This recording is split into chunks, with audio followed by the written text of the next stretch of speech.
Hello student, स्वागत है आपका आपके फेवरेट चैनल मैग्नेट ब्रेन्स में। मैं हूं आदर्श तिवारी और हम कर रहे हैं सॉल्व भाई अपने सारे इंपॉर्टेंट क्वेश्चंस आरडी शर्मा के, जिसमें कि आपके प्रीवियस ईयर के क्वेश्चंस भी इंक्लूड होंगे और ये आपके एग्जाम पॉइंट ऑफ व्यू से बहुत ही इंपॉर्टेंट सीरीज है भाई। तो अभी तक हमने क्या कर दिया था, तो हमने इस सीरीज में स्टार्ट कर दिया था अपना चैप्टर नंबर 1 इनडेफिनिट इंटीग्रल्स। और यहां पर हमने सबसे पहले कंसेप्ट्स पढ़े थे, फॉर्मुलेस देखे थे। मतलब कंसेप्ट्स तो आपको पढ़ना कहां पर है वो मैंने बताया आपको, वो कहां पर पढ़ना है भाई। एनसीईआरटी के सारे कंसेप्ट्स और क्वेश्चंस करवा रही हैं आपको शिवानी मैम, तो पहले आप उनके वीडियोस देखिए, देन यहां पर आइए, क्योंकि ये पूरा क्वेश्चन बेस्ड सीरीज ही रहेगी, जहां पर बीच बीच में जो भी रिक्वायरमेंट होंगी वो मैं कंसेप्ट्स आपको समझाते जाऊंगा। और क्वेश्चंस के थ्रू भी मेरी ये पूरी कोशिश रहेगी, क्वेश्चंस के थ्रू भी आप सारी चीजें समझते हुए चलें। लेकिन फिर भी आपको इससे पहले क्या देखना है, आपको देखना भाई एनसीईआरटी के वो वीडियोस जो शिवानी मैम बना रही हैं आपके लिए, उसमें आपको सारे कंसेप्ट्स बहुत अच्छे से क्लियर होंगे। एंड देन क्वेश्चंस भी सारे एनसीईआरटी के उसमें वो कवर कर रही हैं। और यहां पर हम कवर कर रहे हैं क्या, आरडी के सारे इंपॉर्टेंट क्वेश्चंस, जिसमें कि प्रीवियस ईयर के क्वेश्चंस भी इंक्लूडेड हैं। तो हमने इससे पहले क्या क्या कर लिया था, सारे फॉर्मुलेस देखे थे, बेसिक क्वेश्चन जो थे वो स्टार्ट कर दिए थे। देन हमने ट्रिग्नोमेट्रिक आइडेंटिटीज को यूज करके जो क्वेश्चन सॉल्व करते हैं उसको भी कर लिया था, और उसी के कुछ क्वेश्चंस और भी हैं अभी अपने पास, तो हम उसको करते हैं सॉल्व। देन फिर हम अपने अगले टाइप पर चलते हैं। ठीक है, तो अगर आपने इससे पहले के सारे वीडियोस देखे हैं तो बहुत अच्छी सारी चीजें आपको समझ में आएंगी। अगर नहीं देखे हैं तो पहले शिवानी मैम के एंड मेरे भी इससे पहले के जो वीडियोस हैं वो देखें और उसके बाद यहां पर आए। चलो भाई स्टार्ट करते हैं अपना क्वेश्चन नंबर 1 इस वाले वीडियो का। क्या है तो यहां ये बोल रहा है 5 cube cos cube x plus 6 sine cube x upon 2 sine square x cos square x. ऐसा क्वेश्चन अगर आपको दिख जाए तो इसको कैसे सॉल्व करना है। अगर ऐसा क्वेश्चन आपको दिख जाए तो आपको कैसे सॉल्व करना है भाई, तो आप क्या बोलोगे, यहां पर आपके पास 5 cos cube x upon 2 sine square x cos square X plus 6 sine cube x upon 2 sine square x cos square x है। दोनों चीजें हैं। कैसा ऐसा, इससे क्या हो रहा है भाई, ये है तो इससे क्या हो रहा है, तो आपको यहां पर ये समझ में आ रहा है कि जब इन दोनों, मतलब ये जो दोनों आपके टर्म्स है 5 कॉस क्यूब एक्स और 6 साइन क्यूब एक्स, इनको अलग अलग ले लोगे आप 2 sine square x cos square x के साथ, तो भाई यहां पर कॉस क्यूब एक्स और cos square x cancel out हो जाएगा, साइन क्यूब एक्स और sine square x cancel out हो जाएगा। ठीक है, तो यहां पर आप क्या लिख सकते हो, तो यहां पर आपको जो पहले आप सोच रहे होगे शायद कि ए क्यूब प्लस बी क्यूब की आइडेंटिटी लगानी पड़े, हो सकता है कई लोग ये सोचें, लेकिन वो नहीं लगा सकते आप यहां पर, क्योंकि इनके जो कोफिशिएंट्स हैं वो अलग अलग है भाई, 5 और 6। कोफिशिएंट्स को तो पहले सेम बनाओ, उसके लिए आपको क्या करना पड़ेगा, बहुत ज्यादा दिमाग लगाना पड़ेगा। ठीक है, तो उससे अच्छा है कि भाई यहां पर साफ साफ दिख रहा है कि इनको अलग अलग करेंगे तो डिनोमिनेटर कैंसिल आउट होने के लिए बैठा हुआ है यहां पर, तो क्वेश्चन हमारा डायरेक्टली सॉल्व हो सकता है।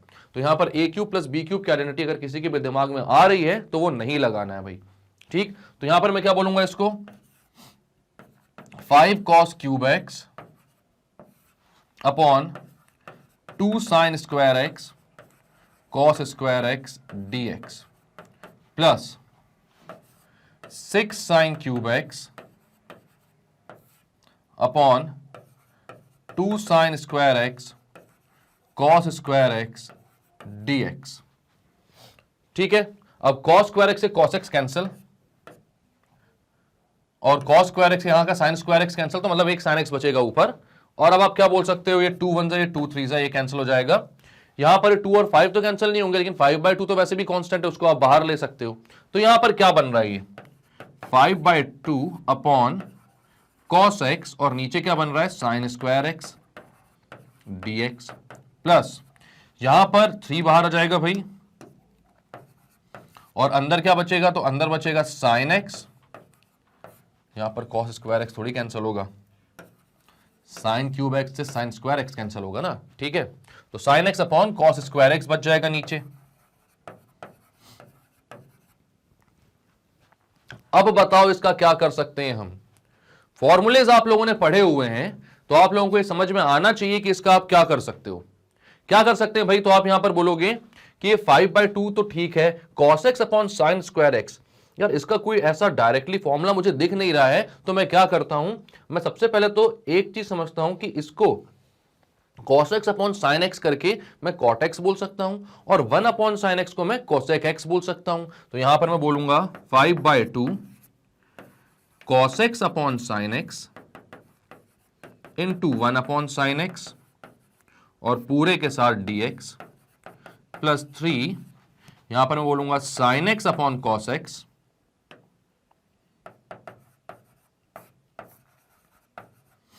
Into 1 upon cos x dx। भाई cos x upon sin x होता है cot x, तो इसको आप cot x लिख दो, इंटू 1 अपॉन sin x होता है cosec x, और dx साथ में, प्लस 3 के साथ sin x upon cos x होता है tan x,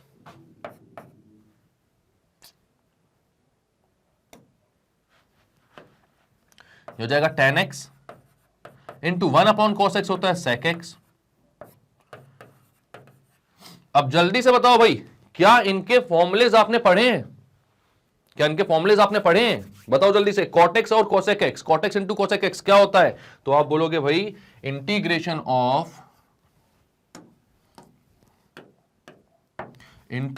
of cot x into cosec x क्या होता है भाई? आपको पता है sec x tan x या फिर cosec x cot x, ये किसका डिफरेंशिएशन होता था? अगर ये याद नहीं हो तो किसका डिफरेंशिएशन होता था? तो sec x का होता था।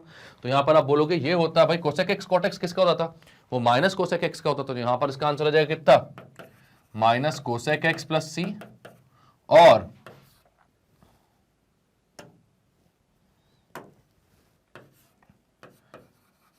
tan x into sec x, इसका हो जाएगा dx के साथ में सब, भाई ये मत सोचना dx नहीं है, dx के साथ में है, इसका हो जाएगा sec x प्लस c।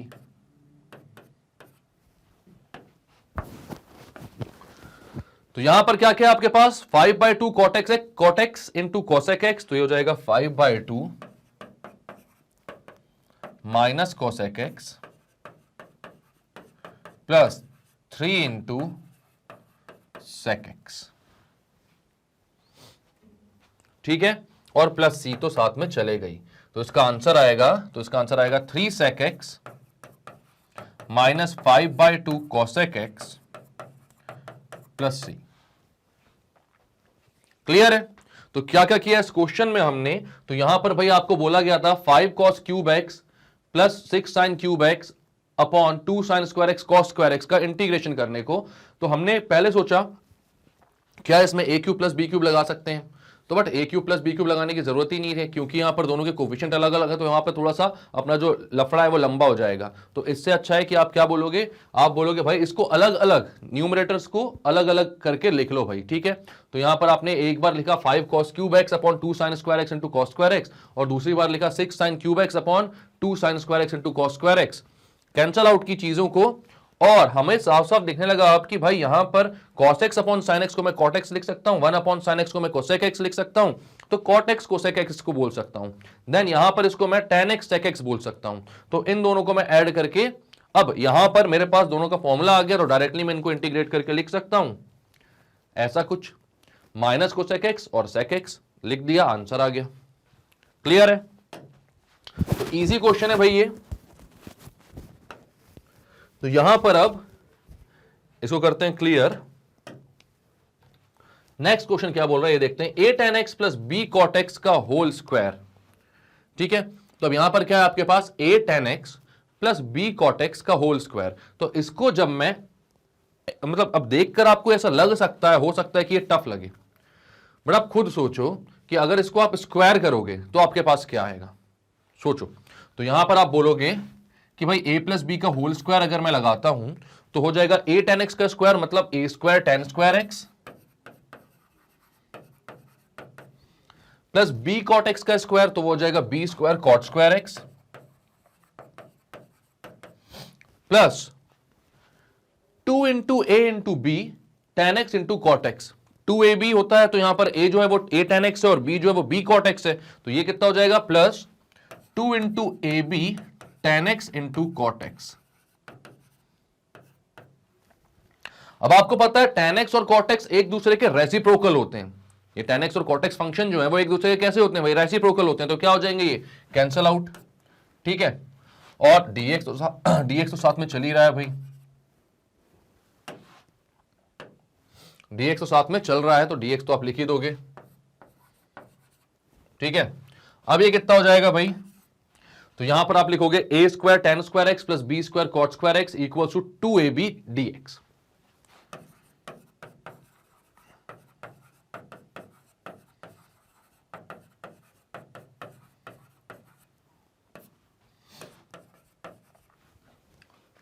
अब यहां पर अलग अलग करके मैं लिख लेता हूं सबको सबको भाई इंडिविजुअली इंटीग्रेट कर सकते हैं हम, ये पता है हमको, तो यहां पर इंडिविजुअली करते हैं। तो ये आ जाएगा A square tan square X D X plus integration of B square cot square X D X plus integration of 2ab dx। तो a और b तो भाई अपने कांस्टेंट हैं, a और b कैसे हैं अपने कांस्टेंट है, तो यहां पर इनको तो इंटीग्रेट नहीं करना है हमें, तो उनको मैं बाहर ले लेता हूं। बट क्या हमारे पास tan स्क्वायर एक्स और cot स्क्वायर एक्स का इंटीग्रेशन का कोई फॉर्मूला है?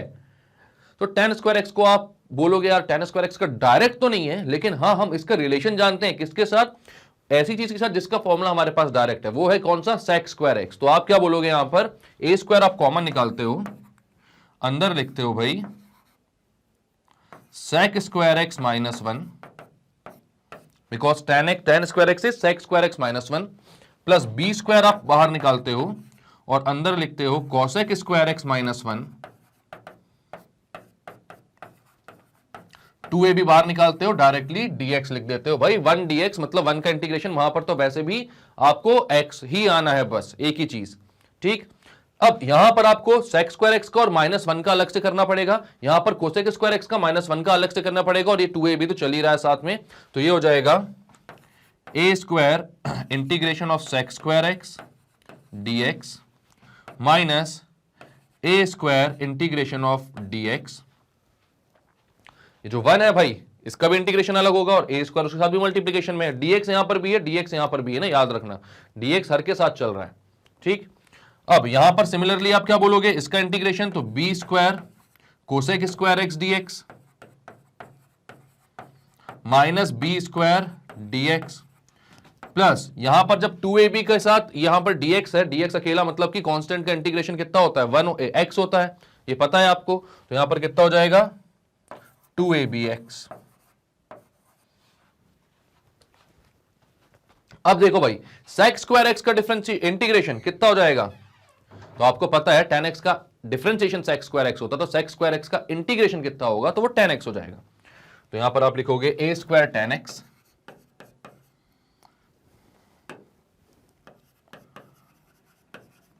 प्लस, सॉरी माइनस है बीच में, यहां पर a स्क्वायर के साथ किसका आ जाएगा आंसर, आंसर dx का इंटीग्रेशन मतलब कि x आ जाएगा वहां पर, तो आप बोलोगे a square x minus a square x, cosec square x का इंटीग्रेशन कितना होता है, माइनस कॉट एक्स, तो वहां पर आप लिखोगे माइनस कॉट एक्स, तो minus B square cot X और बी स्क्वायर डीएक्स भी था, तो वहां पे माइनस बी स्क्वायर एक्स भी आ जाएगा प्लस 2abx, लास्ट वाला तो चल ही रहा था, और साथ में c। तो ये आ गया आपका फाइनल आंसर भाई, a square tan x minus B square cot x. तो एक काम कर सकते हो आप, a स्क्वायर यहां से कॉमन निकाल लो आप चाहो तो आप बोलोगे a square tan x minus one tan x minus x plus B square minus B square cot X plus X plus 2abx plus c। यहां से माइनस पूरा कॉमन निकाला, इसलिए बीच में अंदर जो है वो दोनों जो अपने ये थे अपने टर्म्स थे वो कैसे हो गए, पॉजिटिव हो गए, ठीक है। तो फाइनल आंसर कितना है आपका, a square tan x minus X minus B square cot X plus X plus 2abx plus c। Clear है? क्या क्या किया इस क्वेश्चन में आपने, तो आपने यहां पर देखा भाई कि आपको बोला था a tan x plus b cot x का होल स्क्वायर dx, इसका इंटीग्रेशन निकालना है। तो आपने बोला कि भाई इसको मैं सबसे पहले, और कुछ चीज समझ में नहीं आ रही अगर, तो यहां पर होल स्क्वायर है तो स्क्वायर को ओपन तो करना आता है हमसे, वहीं से कुछ रास्ता खुल जाएगा भाई हमारे लिए। तो जितना बनता है अपन उतना स्टार्ट तो करें, उसके बाद अपने आप ही चीजें सॉल्व होने लगती हैं, ठीक है। तो ऐसा ही अप्रोच रखना है आपको भाई। तो यहां पर आप बोलोगे इसका स्क्वायर जब हुआ तो a square tan square X plus B square cot square X plus 2ab tan x और cot x कैंसिल आउट हो गया, तो 2ab का इंटीग्रेशन डायरेक्टली कर सकते हो आप, सबको इंडिविजुअली ले लो।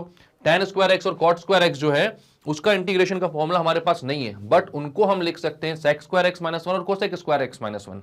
sec स्क्वायर एक्स और कोसेक स्क्वायर एक्स का फॉर्मूला हमारे पास है, मतलब कि ये भी सॉल्व करने लायक तो बन गया। अब sec और कोसेक में कन्वर्ट किया, सबको इंडिविजुअली इंटीग्रेट किया और आंसर आ गया आपके पास।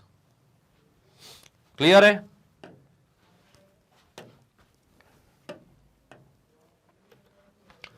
अब ये बहुत अच्छा क्वेश्चन है भाई। इस टाइप के क्वेश्चन भी अगर आपसे डायरेक्टली आ जाए एग्जाम में और आपने ऐसे क्वेश्चन नहीं किए होंगे तो भाई नहीं बन पाएंगे ये क्वेश्चन। ये क्वेश्चन आपको सोचने पे वहां पे मजबूर कर देंगे, मजदूर नहीं मजदूर तो भाई दिन रात मेहनत करेगा, ठीक है, बस अपन को भी करनी है भाई यहाँ पर, ठीक है। तो यहाँ पर क्या है, यहाँ पर ये क्वेश्चन आपको मजबूर कर देंगे सोचने के लिए कि भाई कैसे करें इसको। यहाँ पर ये f1 इक्वल्स टू 1/2 क्यों दिया हुआ है, इसका सिग्निफिकेंस क्या है, और ये f dash x equals to x माइनस 1/x² क्यों दिया हुआ है। तो यहां पर आपको ये समझना है भाई कि ये दिया हुआ है आपको f डैश x मतलब किसी फंक्शन का फर्स्ट ऑर्डर डेरिवेटिव, ठीक है। f डैश x का मतलब क्या होता है, f डैश x का मतलब होता है first order derivative.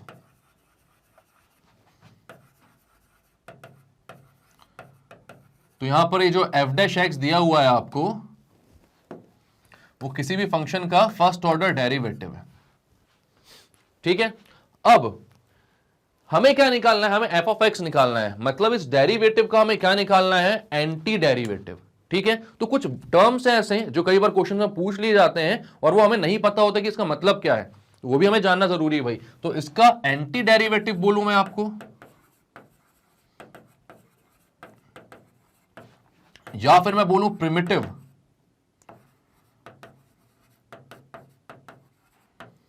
Anti derivative या प्रिमिटिव, तो इसका मतलब कुछ नहीं होता, मतलब कि इसका इंटीग्रल निकालना है आपको। क्या करना है हमें, इसमें इंटीग्रेशन करना है।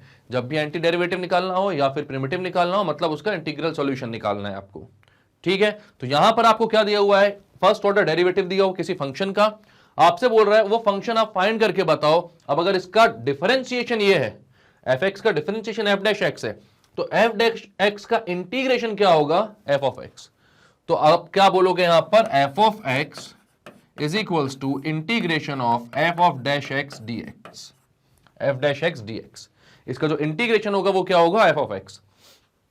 अब भाई आप ये सोचोगे कि यार यहां पर एफ ऑफ एक्स निकालना है मुझे, तो मैं इसको इंटीग्रेट कर दूंगा और आंसर आ जाएगा मेरा।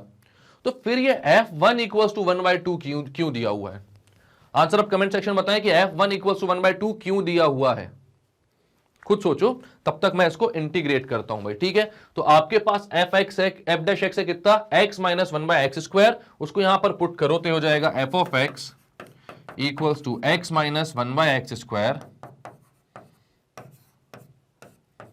dx। अलग अलग ले लो तो x dx माइनस 1/x² dx। x dx का इंटीग्रेशन हो जाएगा x²/2 माइनस 1/x² का इंटीग्रेशन क्या हो जाएगा, 1/x² का इंटीग्रेशन हो जाएगा भाई। अब यहां पर आप बोलोगे कि इसका इंटीग्रेशन डायरेक्टली कैसे करोगे, आप 1/x² को पहले क्या लिखोगे, x की पावर -2, तो यहां पर आप लिखते हो x की पावर -2 का इंटीग्रेशन dx, ठीक है। तो यहां हो जाएगा x²/2, ये समझ में आ गया ना कैसे हुआ, x का x²/2, x की पावर 1 + 1 अपॉन 1 + 1, इतना तो आ जाना चाहिए। अब यहां पर बार बार इस फॉर्मूले को बताने की जरूरत नहीं होनी चाहिए, ठीक है। x की पावर n + 1 अपॉन n + 1 वाला फॉर्मूला लगा, सबसे पहला जो होता है, सबसे इजी चीज होती है इंटीग्रेशन में, इतना तो 2 मिनट में आपको पता ही होता है, ये भी आपको पता होगा, लेकिन फिर भी मैं करके दिखा दे रहा हूं। x की पावर -2 का इंटीग्रेशन करोगे तो आप हो जाएगा x की पावर -2, x की पावर -2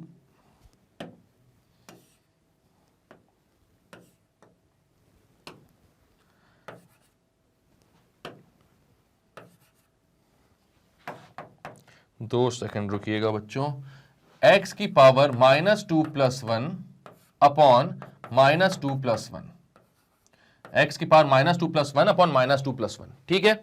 इसके बाद क्या करना होगा, तो इसके बाद भाई आपको c ऐड करना होगा इसमें, ठीक है। तो आप लिखते हो यहां पर +c,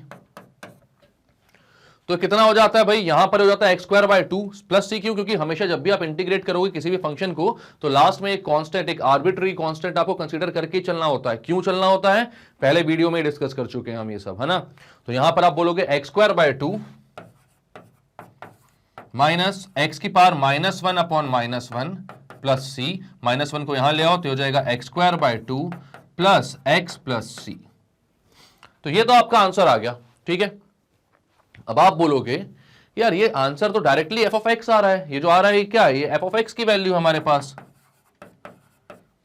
तो हमें ये चीज क्यों दी हुई है, f of 1 इक्वल्स टू 1/2। तो भाई यहां पर एक बात बिल्कुल साफ है कि आपके पास जो फंक्शन आया है उसमें यहां पर कांस्टेंट की जगह पर सी लगा हुआ है, जो कि एक आर्बिट्ररी कांस्टेंट हम कंसीडर करते हैं खुद से। बट फंक्शन जो भी रहा होगा, एक्चुअली एग्जैक्ट वैल्यू उस सी की क्या होगी वो हमें नहीं पता है। इस वैल्यू को पता लगाने के लिए यहां पर आपको दिया हुआ है कि अगर आप x की जगह पर 1 पुट करोगे तो ये पूरा फंक्शन जो है वो 1/2 के इक्वल हो जाता है। अगर ये वैल्यू हमें पता चल जाए कि भाई x यहां पर 1 जब भी मैं रख रहा हूं तो 1/2 के इक्वल हो रहा है, तो हमारे पास इस कांस्टेंट c की वैल्यू आ जाएगी। इसलिए ऐसे किसी भी क्वेश्चन में एक कांस्टेंट की वैल्यू आपको दी रहती है। मतलब यहां पर ये दिया रहता है कि f की वैल्यू किसी एक नंबर, मतलब किसी एक वैल्यू पर x के क्या आ रहा होगा, पूरा का पूरा फंक्शन की वैल्यू। ठीक है, तो यहां पर आपको क्या दिया हुआ है, f(1), तो आप लिखते हो f(1) इक्वल्स टू 1/2। तो यहां पर f(1) अगर आपको लिखना है तो यहां पर आपको ये समझ में आएगा कि भाई f(x) है x²/2 plus x plus c, तो f(1) हो जाएगा 1/2 प्लस 1 प्लस सी। जहां जहां पर x है उसकी जगह आपने 1 पुट कर दिया, 1 का स्क्वायर भी 1 ही होता है, x की जगह भी आपने 1 रख दिया, तो 1/2 प्लस 1 प्लस सी, ये हो गया आपका f(1). तो आप बोल रहे हो क्या, 3/2 प्लस सी, या फिर 1/2 प्लस 1 प्लस सी ही बोलो। और इसकी वैल्यू कितनी थी f(1) की, 1/2 थी, तो आप बोलोगे किसके इक्वल है, 1/2 के। 1/2 से 1/2 कैंसिल, सी की वैल्यू आ गई -1। कितनी आ गई सी की वैल्यू, -1। f(x) कितना है, वो है x²/2 plus x plus c. तो यहां पर आप सी की वैल्यू आप डायरेक्टली पुट कर सकते हो। आपको मालूम चल गया कि एक्चुअल में वो कांस्टेंट कौन सा रहा होगा जो कि डिफरेंशिएट होने के बाद बेचारा गायब ही हो गया। क्योंकि क्या होता है, जब भी डिफरेंशिएट करते तो कांस्टेंट जो भी होता है उसको तो ऐसे गायब कर देते जैसे उसकी कोई वैल्यू ही नहीं थी। लेकिन वैल्यू तब समझ में आती है ना भाई हमें, जब वापस से उस डिफरेंशिएशन से हमें वही फंक्शन निकालना होता है। ठीक है, उसका प्रिमिटिव निकालना होता है हमें, तब हमें ये समझ में आता है भाई कि एक्चुअल में वो क्या वैल्यू थी उसकी। ठीक है, तो यहां पर भाई f(x) था x²/2 प्लस x प्लस सी, और c की वैल्यू -1 है, तो f(x) का फाइनल आंसर जो आएगा वो आएगा x²/2 प्लस x -1। यह आ गया भाई आपका आंसर। क्लियर है बात। तो क्या क्या किया इस क्वेश्चन में हमने, तो हम एक बार देखते हैं इसको। यहां पर आपसे बोला गया था f'(x) मतलब फर्स्ट ऑर्डर डेरिवेटिव किसी भी एक फंक्शन का आपको दिया हुआ था कितना, x माइनस 1/x², और बोला गया था भाई f(1) जो है वो 1/2 है। तो बोला था कि f(x) पूरा का पूरा निकाल कर बताओ। तो हमने बोला कि सही बात है यार, f(x) तो आप तुरंत निकाल सकते हो, क्योंकि आपको पता है कि डिफरेंशिएशन अगर f'(x) है f(x) का, तो f'(x) का इंटीग्रेशन जो होगा वो f(x) आ जाएगा। f'(x) का इंटीग्रेशन जो होगा वो क्या आ जाएगा, f(x). तो यहां पर f'(x) का integration with respect to dx, क्योंकि x वेरिएबल है वहां पर, तो हमने कर दिया। तो उसका इंटीग्रेशन करने के लिए f(x) की वैल्यू रखी x माइनस 1/x²। नॉर्मल इंटीग्रेशन था भाई, x की पावर n+1/n+1 वाले फॉर्मूले से हो गया। ये आई हमारी पूरे की पूरे f(x) की value x²/2 plus x plus C. ठीक है, प्लस x, सॉरी 1/x आएगा यहां पर, प्लस x नहीं आएगा, 1/x आएगा। क्यों, क्योंकि यहां पर भाई x की पावर -1 आ रहा है ना, माइनस और माइनस ये तो प्लस हो रहा है, लेकिन यहां पर -1 आएगा। ठीक है, तो यहां पर 1/x हो जाएगा। सी की वैल्यू में कोई डिफरेंस नहीं आएगा, ऑब्वियस सी बात है, सी की वैल्यू में कोई डिफरेंस नहीं आएगा, क्योंकि x की वैल्यू 1 ही पुट करनी थी अपन को। तो 1 जब पुट भी कर दोगे तो 1 ही रहेगा, सी की वैल्यू सेम आएगी, यहां पर ये 1/x रहेगा। तो x²/2 प्लस 1/x -1, ये होगा आपका फाइनल आंसर भाई। ठीक है, अच्छा हुआ अपन ने देख लिया दोबारा से, तो इतनी बड़े कोई चेंजेस नहीं है इसमें, सिर्फ x की जगह आपको 1/x पुट करना है, c की वैल्यू सेम आएगी। तो यहां पर आपने देखा x²/2 प्लस x की power -1 plus c equals to f(x). ये माइनस और माइनस इसको भी प्लस कर दिया इनने, और x की पावर -1 था तो 1/x ही होता है वो। ठीक है, अब यहां पर c आ रहा है जो कि एक आर्बिट्ररी कांस्टेंट होता है, जो हम लेकर चलते हैं, कंसीडर करके चलते हैं। तो ये एक्चुअल फंक्शन की वैल्यू नहीं आ रही, और क्वेश्चन में हमसे बोला गया कि वो फंक्शन फाइंड करके बताओ। तो हमने बोला ठीक है भाई, ये जो चीज आपने दी हुई है f(1) इक्वल्स टू 1/2, इसका यूज कर लेते हैं। और हमने बोला कि भाई जब f(1) 1/2 है, तो यहां पर x की जगह 1 पुट किया और 1/2 से इक्वेट किया, तो c की वैल्यू -1 आ गई। तो मैंने बोला फंक्शन f(x) जो है x²/2 प्लस 1/x -1 के इक्वल होगा। क्लियर है,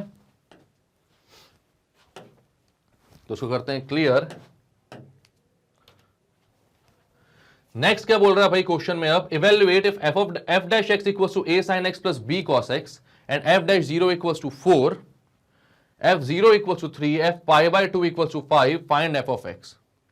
ठीक है, क्या बोल रहा है, f डैश x क्या है, a sin x plus b cos x, और f डैश 0 क्या है, 4 के इक्वल है, f0 क्या है, 3 के इक्वल है, f पाई बाय 2 क्या है, 5 के इक्वल है। यार अब ये नहीं समझ में आ रहा मुझे कि फंक्शन एक है, ठीक है, और वो a sin x plus b cos x के इक्वल है f डैश x की वैल्यू, तो f ऑफ x निकालने के लिए मुझे तीन तीन कॉन्स्टेंट्स की वैल्यू क्यों दी हुई, तीन तीन पॉइंट्स पर, तीन तीन अलग x की वैल्यूज पर हमें इस फंक्शन की वैल्यू क्यों दी हुई है, हमें कौन कौन से कॉन्स्टेंट्स निकालने होंगे इसमें। तो यहां पर भाई आपको क्या क्या निकालना है, सबसे पहली बात तो ये a निकालना है, देन ये b निकालना है, और अब आप बोलोगे भाई दो कांस्टेंट हो गए, तो भाई तीसरा कांस्टेंट c जो कि खुद ब खुद आ जाएगा जब इंटीग्रेट करोगे, तो उसको भी तो निकालना है। इसलिए यहां पर तीन इक्वेशंस फॉर्म करने के लिए आपको डेटा दिया हुआ है। आपको ये बात पता है कि भाई जितने वेरिएबल्स होते हैं एट लीस्ट उतनी इक्वेशंस होनी चाहिए, तब जाकर उन सारे वेरिएबल्स की वैल्यू आप निकाल सकते हो, वरना नहीं निकाल पाते। तो यहां पर तीन वेरिएबल्स हैं, उनको सॉल्व करने के लिए आपको तीन इक्वेशंस बनाने के लिए यहां पर डेटा दिया हुआ है। क्लियर ये बात। तो अब यहां पर आप बोलते हो f dash X equals to a sin x plus b cos x, और यहां पर साफ साफ दिया हुआ है f डैश 0 जो है वो 4 के इक्वल है, तो आप बोलते हो f डैश 0 इक्वल्स टू, यहां जहां जहां 0 है वहां पर 0 पुट कर दो, तो ये हो जाएगा a sin 0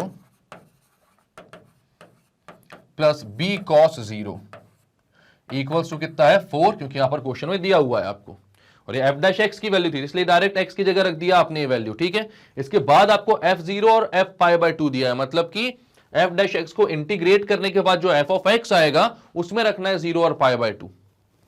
ठीक है, तो यहां पर तो सिर्फ डायरेक्टली f डैश 0 निकालना था आपने, तो आपने निकाल दिया। अब साइन 0 कितना होता है, तो साइन 0 0 होता है, तो a तो 0 के साथ मल्टीप्लाई हो गया तो 0 हो जाएगा, और cos 0 1 होता है, तो यहां पर b 1 के साथ मल्टीप्लाई होकर 1 हो गया, तो ये हो गया भाई b इक्वल्स टू 4। ये हो गई फर्स्ट इक्वेशन। क्या आ रही है फर्स्ट इक्वेशन, भाई b की वैल्यू कितनी आ रही है, 4 आ रही है। ठीक है, अब b की वैल्यू अगर 4 है तो आप बोलोगे कि बाकी हमें बचे कौन कौन से वेरिएबल, तो a एंड c जिनकी वैल्यू निकालनी है। ठीक, तो सबसे पहले क्या करते हो, आप बोलते हो f of x equals to integration of f dash x dx, f of x equals to integration of f dash x dx। ठीक है,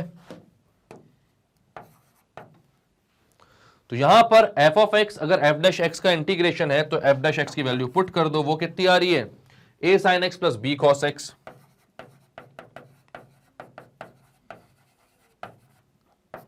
साथ में dx।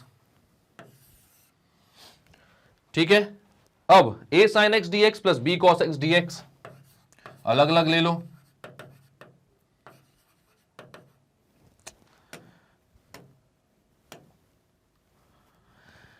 a sin x dx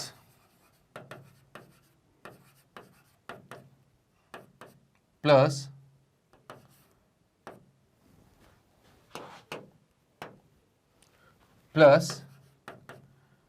b cos x dx,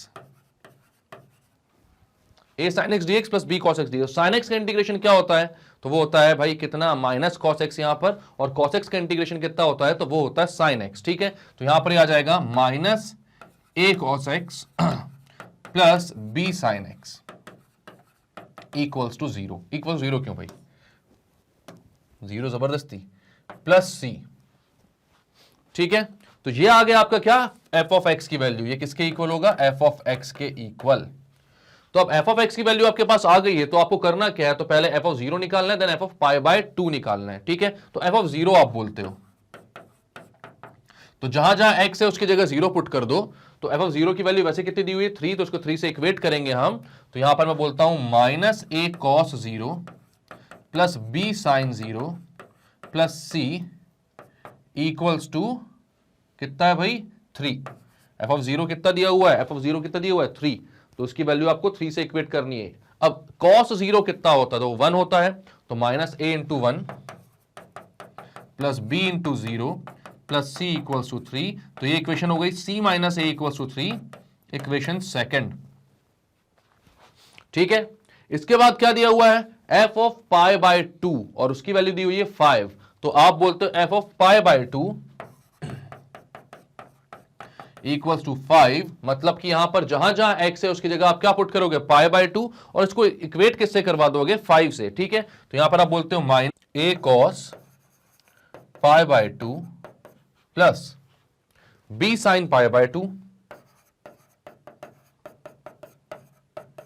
plus c, और equals to कितना हो जाएगा भाई, किसके बराबर है, तो ये 5 के बराबर है।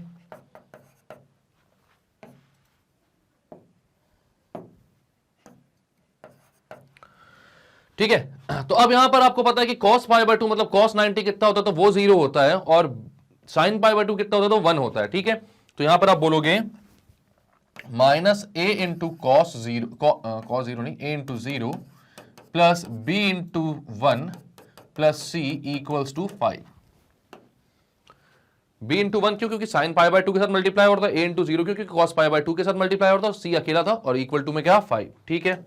अब a into 0 is 0, b into 1 is b, तो ये हो जाएगा b plus c equals to 5, और b की वैल्यू हमारे पास पहले आ चुकी है क्या, 4, ठीक है। तो यहां पर आप क्या बोलोगे, 4 plus c equals to 5, c equals to 5 minus 4 यानी कि 1। तो आंसर आ गया, c की वैल्यू कितनी आ गई 1, b की वैल्यू कितनी आ गई है 4, a की वैल्यू बची है हमारे पास, और a और c में एक इक्वेशन हमारे पास है, कौन सी, c minus a equals to 3। तो आप बोलते हो c की जो वैल्यू निकल कर आई है उसको पुट करते हो हम इक्वेशन नंबर 2 में, आप बोलते हो पुटिंग इन इक्वेशन 2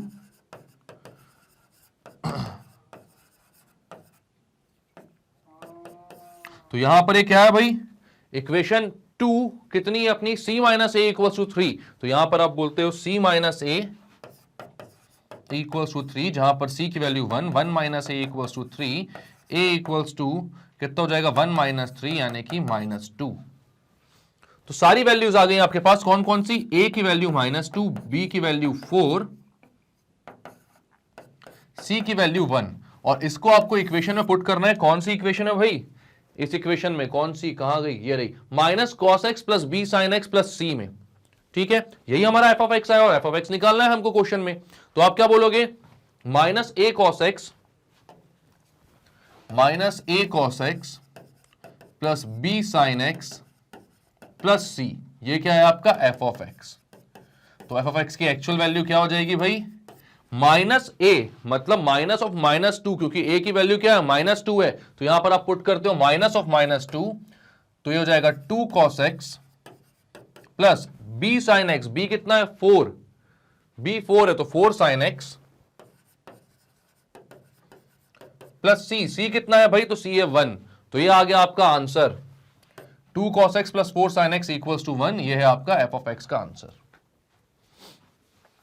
क्लियर है, क्या किया इस क्वेश्चन में आपने, तो यहां पर आपको बोला था भाई f डैश x दिया होता a sin x plus b cos x, मतलब कि फर्स्ट ऑर्डर डेरिवेटिव था वो किसी फंक्शन f ऑफ x का, जो कि था कितना a sin x plus b cos x। तो आपने क्या किया, आपने इसको इंटीग्रेट किया ताकि f ऑफ x आ जाए आपका, ठीक है, f डैश x से f ऑफ x आ जाए, ठीक। उससे पहले लेकिन यहां पर आपको f डैश 0, f ऑफ 0 और f ऑफ π/2 की वैल्यू दी थी, तो इसको इंटीग्रेट करने से पहले आपने बोला f डैश x की डायरेक्ट वैल्यू है, तो यहां पर x की जगह 0 रख दूंगा तो f डैश 0 आ जाएगा, और वहां से मेरे को एक इक्वेशन मिल जाएगी, या फिर a और b किसी की वैल्यू मिल जाएगी। तो मैंने यहां पर जहां जहां पर x था उसकी जगह 0 रखा, तो a इंटू साइन 0 जो कि 0 हो गया, b इंटू कॉस 0 जो कि 1 हो गया था, b इंटू 1 हो गया क्योंकि cos 0 1 होता है, तो यहां पर b की डायरेक्ट वैल्यू 4 आ गई क्योंकि f डैश 0 4 आ रहा था, ठीक है। तो यहां से अपन को b की वैल्यू मिली, इसको इक्वेशन 1 बोलकर मैंने सेव कर दिया। इसके बाद f डैश x को इंटीग्रेट करने है क्योंकि f ऑफ x निकालना था आपको, तो उसको इंटीग्रेट करने के बाद आपको जो फंक्शन मिला वो था माइनस a cos x, क्योंकि sin x का इंटीग्रेशन माइनस cos x होता है, cos x का इंटीग्रेशन sin x होता है, तो minus a cos x plus b sin x plus c equals to 0। अब यहां पर अपने पास चैलेंज था भाई b की वैल्यू है a और c की निकालनी है, तो यहां पर आपके पास f ऑफ 0 दिया हुआ था 3, तो पहले एक बार x की जगह 0 रखा, तो वहां इक्वेशन मिली आपको c minus a equals to 3। Then f of π/2 दिया हुआ था 5, तो आपने x की जगह π/2 रखा, और वहां पर इक्वेशन मिली आपको कितनी, b plus c equals to 5। अब b जो है वहां पर c माइनस a जो था, वहां पर c और a दोनों अननोन थे हमें, ठीक है, तो यहां पर कुछ नहीं कर सकते थे आप, लेकिन b plus c equals to 5 वाली जो इक्वेशन यहां पर b जो है वो नोन है क्योंकि उसको हमने पहले ही निकाल लिया है, तो उस b की वैल्यू को मैंने यहां पर पुट कर दिया, और यहां पर c की वैल्यू निकल कर आई 1, देन मैंने क्या किया, मैंने बोला भाई c की वैल्यू 1 को इक्वेशन 2 में डालता हूं, c माइनस a = 3 में, वहां से a की वैल्यू आ गई, f ऑफ x की वैल्यू थी मेरी minus a cos x plus b sin x plus c, वहां पर a की वैल्यू -2, b की वैल्यू 4 और c की वैल्यू 1 रखी, तो आंसर आएगा 2 cos x plus 4 sin x plus 1 equals to 0। Clear है? क्लियर करते हैं इसको भाई, चलते हैं आगे। तो क्या है भाई नेक्स्ट, तो भाई अब ये जो आ रहा है ये बहुत ही इंपॉर्टेंट टॉपिक अब चालू हो रहा है आपसे आपका, इससे पहले का भी बहुत इंपॉर्टेंट था क्योंकि सारे बेसिक्स क्लियर होने चाहिए आपको इंटीग्रेशन के, वहां से क्वेश्चन उठकर आए तो ऐसा ना हो कि बने ना भाई एंड टाइम पर, है ना। अब यहां पर जो है आपके 3 जो मेन टाइप्स ऑफ इंटीग्रेशन है जो आप पूरे इंटीग्रल चैप्टर में अब करोगे, वो मेथड्स ऑफ इंटीग्रेशन कौन कौन से यूज करने वाले हैं हम। तो भाई पहला होता है आपका substitution method, integration by substitution. Then होता है integration by parts, then integration of rational algebraic function by using partial fraction. तो भाई इतना लंबा नहीं याद रखना है, rational algebraic function, integration by partial fraction, ठीक है। तो ये 3 मेथड जो है ये आपके सारे इंटीग्रेशन को करवा देंगे सॉल्व। इन तीनों में से कोई एक मेथड लगेगा और इंटीग्रेशन आपका सॉल्व हो जाएगा, ठीक है। तो ये अपन को बहुत अच्छे से आने चाहिए। तो भाई सबसे पहला मेथड जो इस वीडियो में हम स्टार्ट करने वाले हैं वो कौन सा है, वो है इंटीग्रेशन बाय सब्स्टिट्यूशन। इसके बाद हम इंटीग्रेशन बाय पार्ट्स और इंटीग्रेशन बाय पार्शियल फ्रैक्शन करेंगे, ठीक है। उसमें अभी थोड़ा सा टाइम लगेगा वहां तक पहुंचने में, क्योंकि भाई इंटीग्रेशन बाय सब्स्टिट्यूशन भी काफी अच्छा और लंबा मेथड है। मतलब मेथड तो छोटा सा है लेकिन इसमें क्वेश्चंस, वैरायटी ऑफ क्वेश्चंस बहुत ज्यादा होते हैं, तो सारे क्वेश्चंस करेंगे, टेंशन लेने की जरूरत नहीं है। तो अब हम स्टार्ट कर रहे हैं भाई कौन सा, अपना इंटीग्रेशन बाय सब्स्टिट्यूशन। तो क्या होता है सब्स्टिट्यूशन वो देखते हैं थोड़ा सा हम।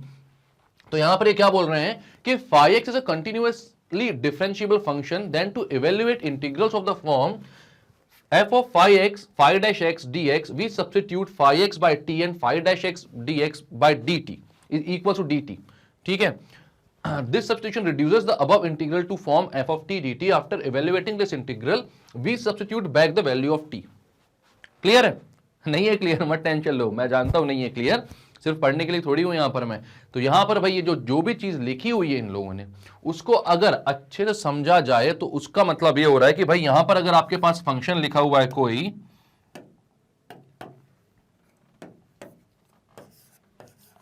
f ऑफ phi x, और साथ में मल्टीप्लीकेशन में आपके पास दिया हुआ है phi डैश x, मतलब ये जिसका फंक्शन है उसका डिफरेंशिएशन यहां पर दिया हुआ है आपको साथ में मल्टीप्लीकेशन में, ठीक है। ये कोई फंक्शन है ना, फाई को देखकर कंफ्यूज नहीं होना है, ये कोई सा फंक्शन है अपने पास, ठीक है। अब यहां पर आपको बोलता है dx भी साथ में है, ठीक है। अब यहां पर आपको क्या बोल रहा है वो कि जहां आपको ऐसे क्वेश्चंस जब भी दिखें कि भाई एक फंक्शन और उसका डिफरेंशिएशन यहां पर दिख रहा है, तो आप क्या करोगे, उस फंक्शन को जो f ऑफ phi x है, जो अंदर वाला जो यहां पर जो वेरिएबल का काम कर रहा है जो फंक्शन, उसको आप t पुट कर दोगे। क्या पुट कर दोगे, t। तो आप लेट करोगे यहां पर phi of x equals to t।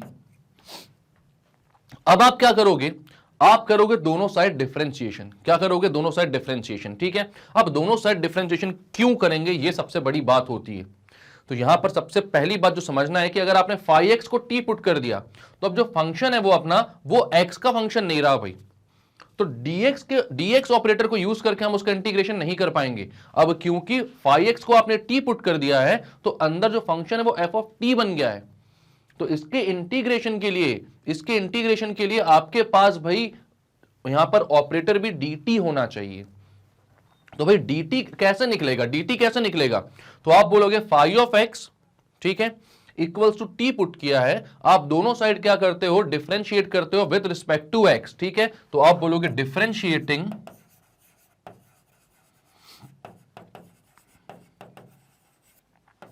With respect to x। किसके रिस्पेक्ट में आपने डिफरेंशिएट किया, x के रिस्पेक्ट में। तो ये क्या आ जाएगा, यहां पर आ जाएगा भाई d of phi x upon dx equals to dt upon dx। दोनों साइड आपने किसके रिस्पेक्ट में डिफरेंशिएट किया है, x के रिस्पेक्ट में, तो d बाई dx लग गया, ठीक है। अब phi x का डिफरेंशिएशन क्या होता है हमें पता है, तो phi x का डिफरेंशिएशन phi डैश x होता है। ये क्वेश्चन में गिवन है, मतलब क्वेश्चन यानी कि ये हम सपोज करके चल ही रहे हैं। तो यहां पर d phi x upon dx की जगह आप क्या लिखोगे, phi डैश x, और यहां पर ये आ जाएगा dt अपॉन dx। हमें वैल्यू किसकी चाहिए भाई, हमें dt वहां पर लेकर आना है, कुछ भी करके dt वहां पर लेकर आना है। तो मैं यहां पर बोलूंगा dx को यहां पर मैं मल्टीप्लाई करता हूं, तो क्या हो जाएगा phi dash X D X equals to D T. मतलब कि मैं क्या करूंगा, पूरा का पूरा ये जो मेरा phi dash X D X है, इस पूरे को मैं किससे रिप्लेस कर लूंगा, तो इसको मैं dt से रिप्लेस कर लूंगा। किससे रिप्लेस कर लूंगा, dt से। ठीक है, तो अब समझ कर चलना भाई, अगर यहां पर इस पूरे की जगह dt आ जाएगा, क्योंकि उसको हमने प्रूव कर दिया कि वो उसके इक्वल है, तो अगर यहां पर dt आ जाएगा तो ये फंक्शन कैसा बन जाएगा मेरा, तो आप बोलोगे फंक्शन बन जाएगा f ऑफ फाई एक्स था, जहां पर फाई एक्स को आपने t पुट किया था, तो बचा क्या यहां पर f ऑफ t, और phi dash X D X की जगह पूरी जगह क्या आ गया भाई, dt आ गया, तो यहां पर आप dt रख दो। ठीक है, तो f ऑफ t dt, अब ये इंटीग्रेशन काफी सामान्य हो गया है, काफी इजी हो गया है। कैसे भाई, क्योंकि यहां पर अगर आपके पास फंक्शन ऑफ t, मतलब जो भी फंक्शन है उसका इंटीग्रेशन है आपके पास, उसका फॉर्मूला है, तो डायरेक्टली आप इसको इंटीग्रेट करके लिख सकते हो, क्योंकि यहां पर f ऑफ t है और इंटीग्रेट भी किसके टर्म्स में हो रहा है, t के टर्म्स में। ठीक है, तो हमें यहां पर बेसिकली क्या करना होता है, देखो यहां पर ये चीज समझो अच्छे से, और अगर फिर भी कोई अब डाउट होगी तो इसके आगे कुछ और हम तरीके से इसको सॉल्व कर रहे हैं, अभी आगे क्वेश्चंस करेंगे जब हम, तो वहां पर ये सारी डाउट जो हैं वो आपकी क्लियर हो जाएंगी। तो टेंशन बिल्कुल मत लेना भाई, वीडियो पूरा देखो, एक भी डाउट आपके दिमाग में नहीं बचेगी, सब क्लियर होंगी। ठीक, अब यहां पर ये क्या बोल रहा है, एफ ऑफ फाई एक्स और फाई डैश एक्स मल्टीप्लीकेशन में थे और dx अपना ऑपरेटर था, इंटीग्रेट करना था। मैंने क्या किया, ये जो अंदर वाला फाई एक्स है उसको dt रख दिया, उसको t रख दिया, दोनों साइड मैंने डिफरेंशिएट किया विद रिस्पेक्ट टू x, क्योंकि मुझे dt चाहिए था। क्यों dt चाहिए था, क्योंकि अगर यहां पर मैं t रखूंगा तो उसको इंटीग्रेट में dt के टर्म्स में कर पाऊंगा, dx के टर्म्स में नहीं। तो मैंने दोनों साइड डिफरेंशिएट किया विद रिस्पेक्ट टू x। यहां पर आया phi dash X dt upon dx, dx को यहां लेके आया तो phi dash X dx equal to dt हो गया। मतलब इस पूरे की जगह आपने dt रख दिया, तो यहां पर इंटीग्रेशन ऑफ ft dt हो गया, जिसको हम बहुत इजीली सॉल्व कर सकते हैं। ठीक है, तो इसको करते हैं क्लियर। यही होता है अपना इंटीग्रेशन बाय सब्स्टिट्यूशन, क्योंकि हम सब्स्टिट्यूट करते हैं। यहां पर क्या किया था आपने, फाई एक्स को t से सब्स्टिट्यूट किया था भाई, फाई एक्स को किससे सब्स्टिट्यूट किया था, t की वैल्यू से। तो सब्स्टिट्यूशन मतलब यही होता है कि लेट करते हैं हम, या सब्स्टिट्यूट करते हैं किसी एक वैल्यू को, एंड देन फिर उसके अकॉर्डिंगली ही आगे बढ़ते हैं, इंटीग्रेट करते हैं। क्लियर है, तो यहां पर क्या बोल रहा है भाई, नेक्स्ट क्या बोल रहा है, integrals of the form F of A x plus B D X. Integrals of the form F of A x plus B D X, याद रखना, ये भले अपन थ्योरम कर रहे हैं, करना जरूरी, क्योंकि कैसे क्या आता है सब जानना जरूरी, लेकिन किसी भी कोई भी अपने पास फंक्शन है और वहां पर ए एक्स प्लस बी है, तो इसका जो भी नॉर्मल इंटीग्रेशन होगा ना, अगर ये लीनियर फंक्शन है और यहां पर x का कोफिशिएंट आ रहा है, ठीक है, लीनियर फंक्शन मतलब x की वैल्यू जो है वो x का जो पावर है वो 1 ही है, साथ में कोई भी कांस्टेंट यहां पर एडिशन में है, ठीक है, और इसका जो भी कोफिशिएंट आ रहा है वो बस आपको ध्यान रखना है। नॉर्मली आप पूरे को इंटीग्रेट कर दो और जो भी कोफिशिएंट है उससे डिवाइड कर दो। नॉर्मली आप पूरे को इंटीग्रेट कर दो और जो भी कोफिशिएंट है उससे डिवाइड कर दो। सपोज मैं बोलता हूं अगर यहां पर f ऑफ x का इंटीग्रेशन, ये चीज मैं समझा रहा हूं आपको, ये लिख लेना कहीं पर, f ऑफ x का इंटीग्रेशन अगर फाई एक्स प्लस सी है, तो f of A x plus B, चाहे कोई सा भी फंक्शन हो वो, फिर ठीक है, ट्रिग्नोमेट्रिक हो, लॉगरिथमिक हो, कुछ भी हो, अगर f of A x plus b का फिर इंटीग्रेशन निकालोगे आप, तो वो क्या हो जाएगा भाई, यहां पर इसका कोफिशिएंट क्या है a, तो आपको 1/a, अब बाकी का 1/a बस लगाना है, बाकी जो नॉर्मल fx का फाई एक्स आ रहा था, तो f of A x plus b का क्या आ जाएगा, phi of A x plus b plus c. बस इतना ही चेंज होगा इसमें, और कुछ भी नहीं करना है। जैसे कि अपन डिफरेंशिएशन में करते थे ना, तो जो कांस्टेंट होता था वो मल्टीप्लाई हो जाता था, अगर याद होगा आपको, तो जो x के साथ मल्टीप्लाई हुआ कांस्टेंट था उससे हमको मल्टीप्लाई करना पड़ता था। तो यहां पर क्या हो जाता है, यहां पर उससे हमें डिवाइड करना होता है, ठीक है, तो यहां पर x का जो भी कोफिशिएंट है उससे डिवाइड कर दो और नॉर्मली इंटीग्रेशन का फॉर्मूला अप्लाई कर दो, आंसर आ जाएगा। ये याद रखना आप। अब ऐसा क्यों होता है इसको हम देख लेते हैं थोड़ा सा। तो यहां पर क्या बोल रहा है, f of x dx equals to phi x, then f of A x plus b dx equals to phi a x plus b. यही लिखा हुआ था 1/a phi X plus b, यही लिखा हुआ था, मैंने जबरदस्ती वहां पर खुद से भी लिखा, लेकिन ठीक है, ये क्यों होता है ये देखते हैं अपन यहां पर। ठीक, f ऑफ x dx कितना है, फाई एक्स है, और f of A x plus B D x कितना बोल रहा है, 1/a phi a x plus b. तो हमें इसको इंटीग्रेट करना, तो मैं बोलता हूं integration of f of ax plus b dx। तो यहां पर मैं क्या बोलता हूं भाई कि अंदर इसके जो भी भाई दिख रहा है अपन को, ये नॉर्मल तो है नहीं अपना x जैसा लीनियर, एक यहां पर आपका फंक्शन दिख रहा है ax प्लस बी, तो हम क्या बोलते हैं, हम अंदर वाले पूरे को, जैसे फाई एक्स था ना वहां पर, यहां पर अपने देखा था, कहां देखा था, यहां देखा था, यहां पर f के अंदर क्या था, फाई एक्स एक फंक्शन था, तो यहां पर कौन सा फंक्शन है भाई, सॉरी यहां पर कौन सा फंक्शन है, ax प्लस बी है उसके अंदर, तो हमें क्या करना होता है, इस पूरे ax प्लस बी को t पुट कर दो, ठीक है। तो अब आप बोलोगे ax प्लस बी को t, तो मैं पुट कर दूंगा सर, लेकिन बार बार वहां चले जाता हूं मैं, लेकिन यहां पर मुझे फाई डैश एक्स dx तो दिख ही नहीं रहा है मल्टीप्लीकेशन में, दिख रहा है, वो दिख रहा है, वो है, और नहीं है तो वो आ जाएगा, मत टेंशन लो। क्या है एक्चुअल में, एक्चुअल में क्या है यहां पर, आप ax प्लस बी को जब t पुट करोगे ना, तब जब आप इसका डिफरेंशिएशन करोगे तो बेसिकली वो जाकर यहां पर ax प्लस बी का डिफरेंशिएशन सिर्फ कितना आएगा, a ही तो आएगा, वो तो कांस्टेंट है, अगर है तो ठीक, नहीं है तो आप मल्टीप्लाई डिवाइड कर सकते हो उससे, वो a ही तो है, ठीक है। तो यहां पर वही बात है, अगर आपका फाई डैश एक्स है तो ठीक, नहीं तो आप मल्टीप्लाई डिवाइड कर सकते हो, नहीं भी कर रहे हो तो यहां से वो वैल्यू अपने आप ही पहुंच जाएगी वहां पर। कैसे पहुंच जाएगी मैं बता रहा हूं आपको, ठीक है। आपने क्या किया, ax प्लस बी को t रखा, अब क्या करना होता है, दूसरा स्टेप क्या होता है हमारा, कि हमें उसको डिफरेंशिएट करना होता है ताकि हम dt की वैल्यू निकाल सकें, ठीक है। तो मैं यहां पर बोलता हूं इसको differentiating with respect to x,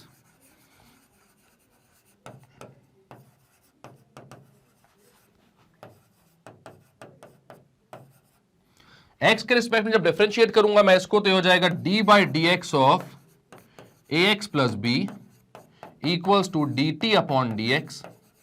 यहां पर आप बोलोगे d by d x of ax plus b, जब डिफरेंशिएट करोगे यहां पर तो b का तो 0 हो जाएगा और ax का क्या हो जाएगा, तो वो a हो जाएगा, equals to dt upon dx। Differentiation तो आता है हमसे भाई, ax का डिफरेंशिएशन a हो जाएगा, a कांस्टेंट है, x का डिफरेंशिएशन 1 होता है, तो a इंटू 1 कितना हो गया, a। अब ये जो dt अपॉन dx है, हमें क्या करना है, हम यहां से dx की वैल्यू निकालते हैं, तो वो क्या हो जाती है, dt अपॉन a, और क्या करते हैं यहां पर जो dx है उसके जगह पर dt अपॉन a पुट कर देते हैं, ठीक है। क्या करते हैं, dx की जगह पर dt अपॉन a, क्योंकि dx को सब्स्टिट्यूट करना पड़ेगा dt से, अगर x को सब्स्टिट्यूट किया आपने t से, ठीक है। तो यहां पर मैं पुट कर देता हूं dt अपॉन a, तो ये कितना हो जाएगा, f of ax plus b को तो t पुट कर दिया, तो यहां पर जो f के अंदर ax प्लस बी था उसकी जगह आप क्या रखोगे, t, और dx की जगह क्या आ जाएगा, dt upon a, 1 by a को बाहर ले चलो, ये हो गया integration of f t d t. अब इसका जो भी इंटीग्रेशन है वो आ जाएगा आपका, तो एफ टी मतलब एफ ऑफ एक्स का इंटीग्रेशन फाई ऑफ एक्स था, तो एफ ऑफ टी का इंटीग्रेशन क्या हो जाएगा, फाई ऑफ टी, तो यहां पर आप बोलोगे हो जाएगा 1 by a into phi of t plus c. अब यहां पर ध्यान दो, t की जो वैल्यू थी वो क्या थी, जो हमने सब्स्टिट्यूट किया था, हमने लेट किया था, वो उसकी वैल्यू वापस रखने का भी तो टाइम आ चुका है।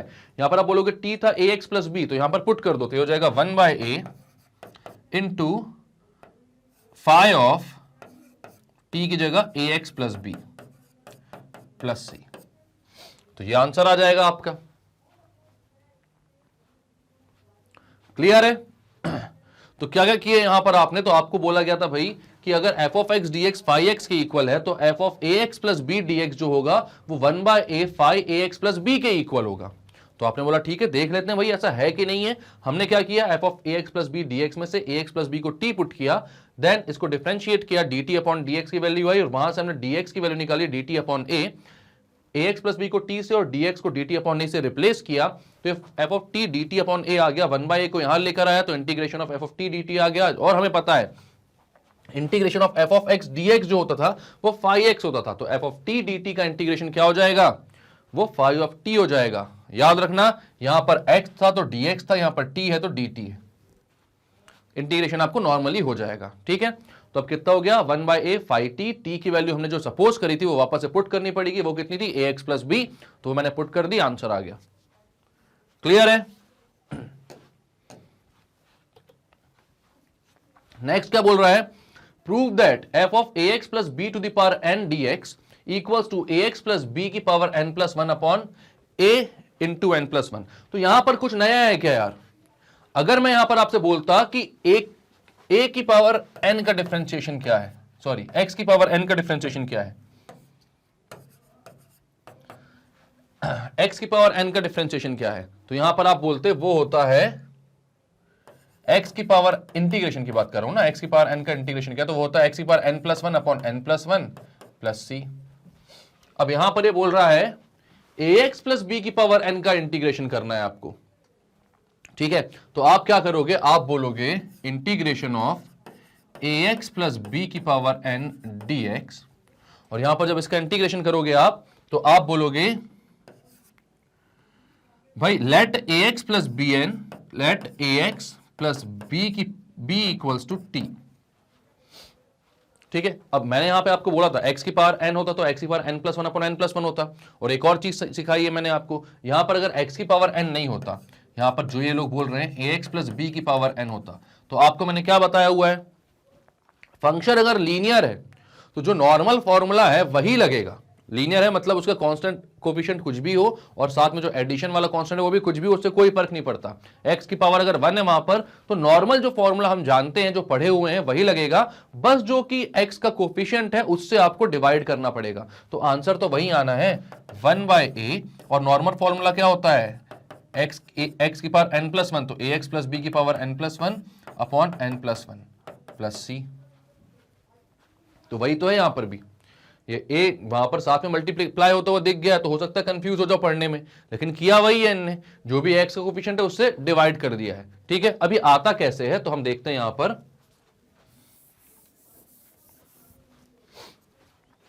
ax प्लस बी को मैंने t लिया, अब आपने डिफरेंशिएट किया with respect to x, differentiating with respect to x, तो ये कितना हो जाएगा, ये हो जाएगा d by d x of A x plus b equals to t. तो इसको जब आप डिफरेंशिएट करोगे तो ये आएगा x, सॉरी x क्यों आएगा भाई, a equals to D t by d x, या dx की वैल्यू आ जाएगी डी टी अपॉन ए।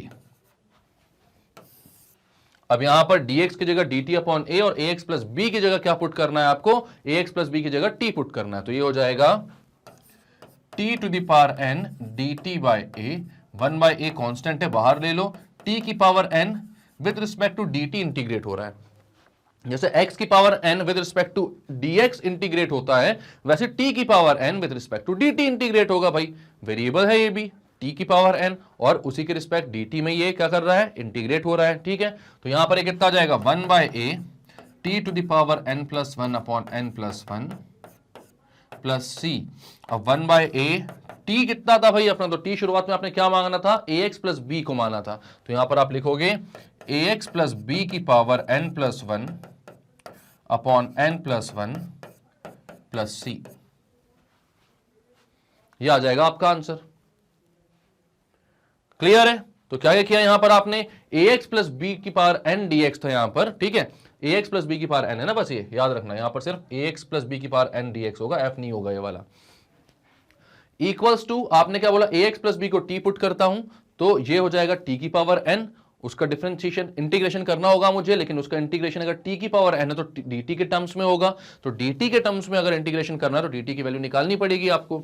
तो आपने क्या किया भाई, इसको दोनों साइड डिफरेंशिएट किया, dx in terms of dt लिखा, वो होता है dt अपॉन a, पुट कर दिया वहां पर, 1/a कांस्टेंट था, बाहर ले लिया, t की power n with respect to dt वैसे ही इंटीग्रेट होगा जैसे x की power n with respect to dx होता है, इंटीग्रेशन कर दिया और t की वैल्यू पुट कर दी, आंसर आ गया।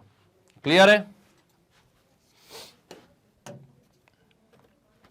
अब क्या बोल रहा है, prove that 1/ax plus B D x equal to 1/log ax plus b. अब यार ये भी हमें पता है कि इंटीग्रेशन ऑफ 1/x dx होता है log x, तो इंटीग्रेशन ऑफ 1/ax dx क्या होगा, वो हो जाएगा 1/a log x। मैंने यही बोला हुआ है आपको कि जब भी x के साथ जो भी कोफिशिएंट मल्टीप्लाई हो रहा है उससे आप डिवाइड कर दो, जो भी इंटीग्रेशन का नॉर्मल आता है फॉर्मूला उसको आप उस कोफिशिएंट से डिवाइड कर दो, आंसर आ जाएगा, ठीक है। अब यहां पर ax प्लस बी भी लिख दो, प्लस सी भी लिख दो, पर प्लस डी भी लिख दो, कुछ भी लिख दो, आंसर यही आएगा भाई। प्लस में कोई भी कांस्टेंट है उससे फर्क नहीं पड़ता है, ठीक है, हर के लिए सेम है, सारे सारे जितने भी इससे पहले किए हैं, इसके बाद जितने भी करेंगे सबके लिए सेम है ये केस, ठीक है। तो अब यहां पर आप लिखोगे इंटीग्रेशन ऑफ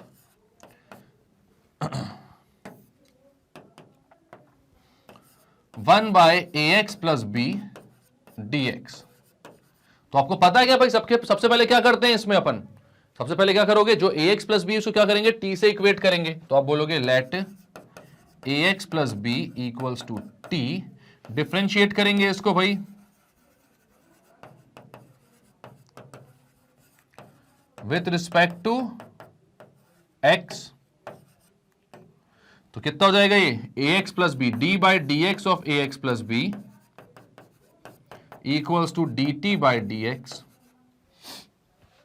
तो ये हो जाएगा कितना, ax प्लस बी का डिफरेंशिएशन मतलब a equals to dt by d x, वही चीज एग्जैक्टली सेम, dx की वैल्यू dt अपॉन a, क्योंकि भाई 1 अपॉन a ही लाना है सामने बस, बाकी तो कुछ होना नहीं है।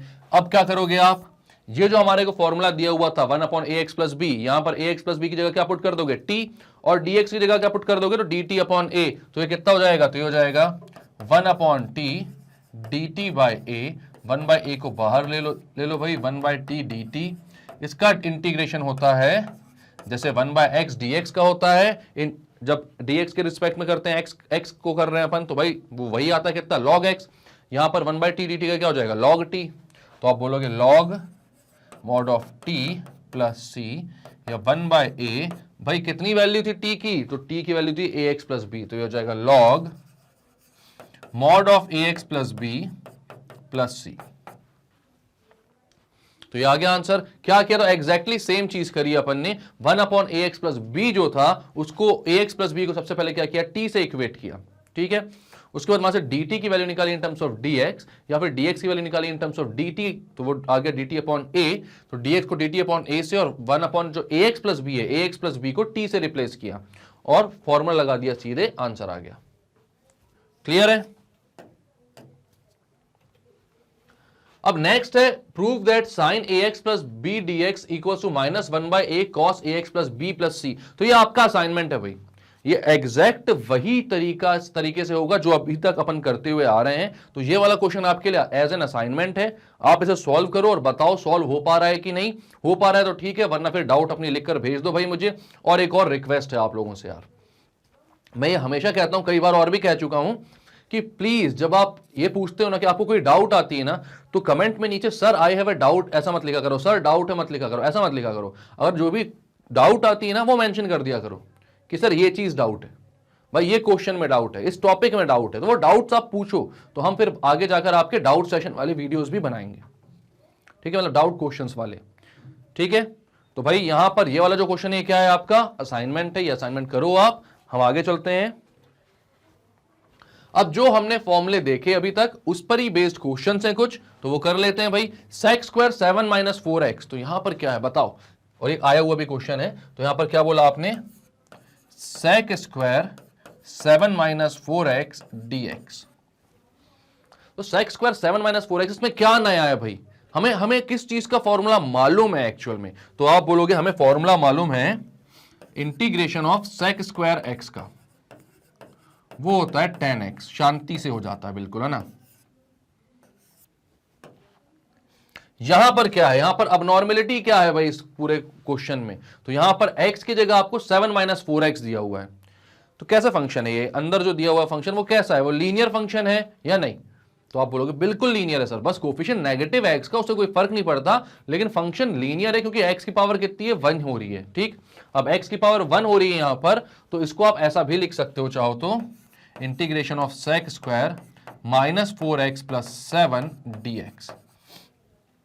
अभी तक क्या पढ़ा है अपन ने भाई, अभी तक क्या पढ़ा है, sec स्क्वायर x का 10x होता है, लेकिन अगर यहां पर मैंने बोला आपसे अभी तक जो अपन ने प्रूव भी किया हुआ है, जो भी कोफिशिएंट होता है x का उससे हमें डिवाइड कर देना है, और नॉर्मली इसका जो भी इंटीग्रेशन होगा, जैसे sec स्क्वायर x का जो इंटीग्रेशन होता वैसे ही इसको इंटीग्रेट कर देना है। तो यहां पर इसका मतलब क्या बोल रहा हूं मैं, तो यहां पर आप बोलोगे जो कोफिशिएंट है x का वो है -4, तो आपको डिवाइड करना है उससे, तो -1/4। और sec स्क्वायर x का इंटीग्रेशन क्या होता है 10x, तो यहां पर sec स्क्वायर -4x + 7 का इंटीग्रेशन क्या हो जाएगा, तो वो हो जाएगा 10 -4x + 7 + c। यह आ जाएगा आपका पूरा आंसर भाई। इसको और कैसे लिख सकते हो, तो आप लिख सकते हो -10 -4x + 7 अपॉन 4 + c।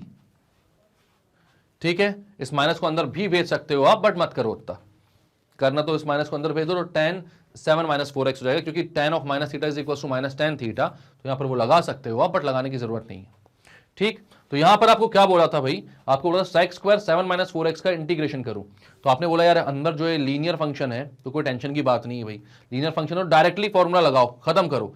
वरना अपन कैसे करते, इसको चाहे तो ऐसा कर सकते हैं पूरा का पूरा, मैं बता देता हूं आपको कैसे। आप बोलोगे वरना कि सर आपने पूरा मेथड तो बताया ही नहीं, तो sec वो भी पूरा मेथड है भाई, उसमें कोई किसी को दिक्कत नहीं आएगी कभी भी।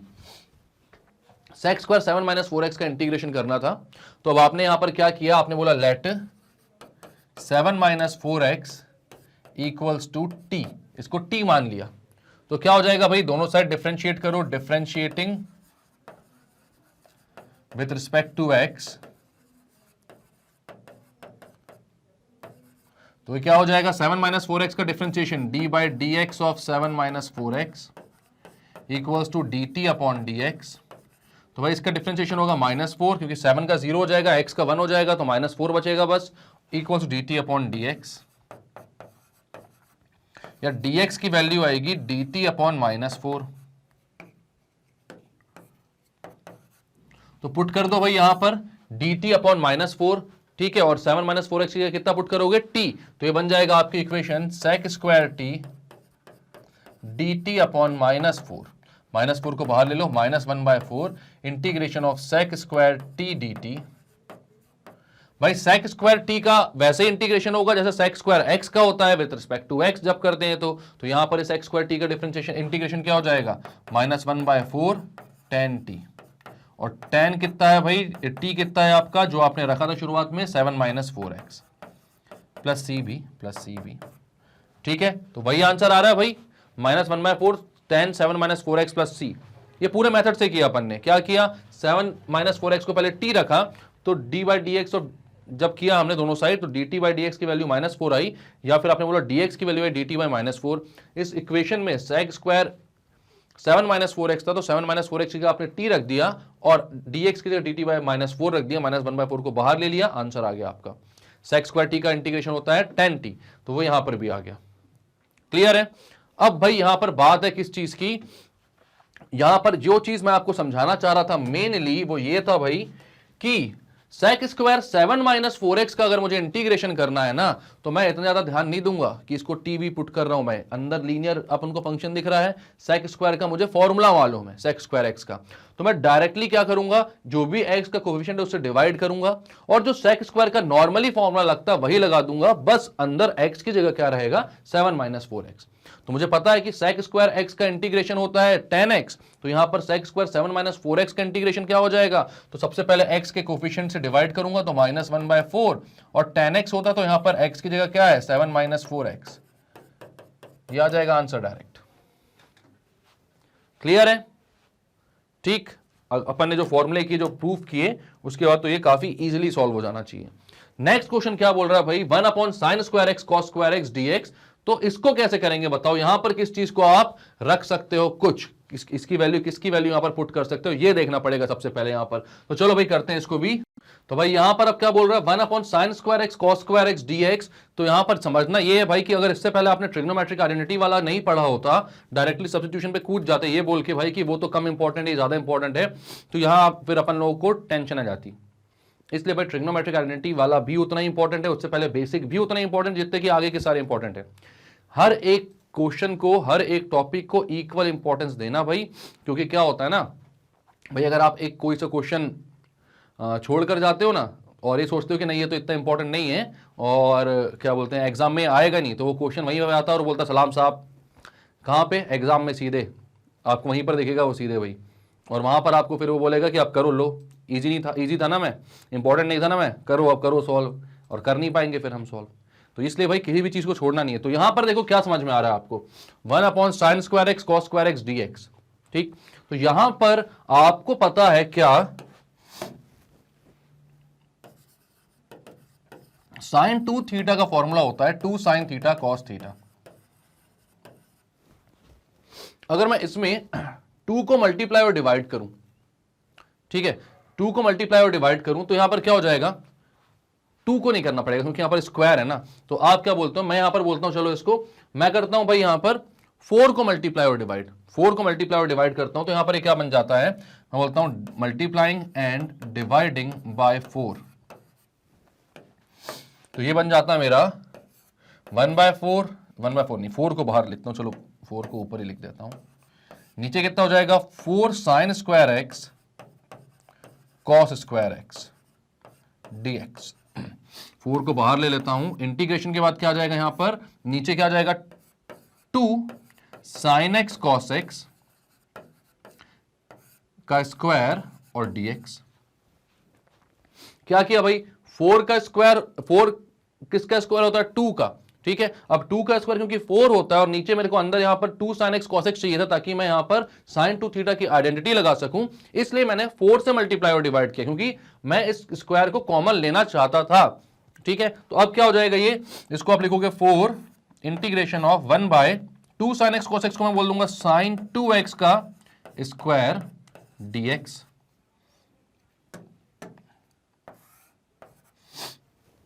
अब यहां से क्या होगा भाई, इससे क्या हो जाएगा, तो sin 2x का स्क्वायर 1/sin 2x का स्क्वायर, इसको मैं बोल सकता हूं भाई 1/sin² 2x, ठीक है।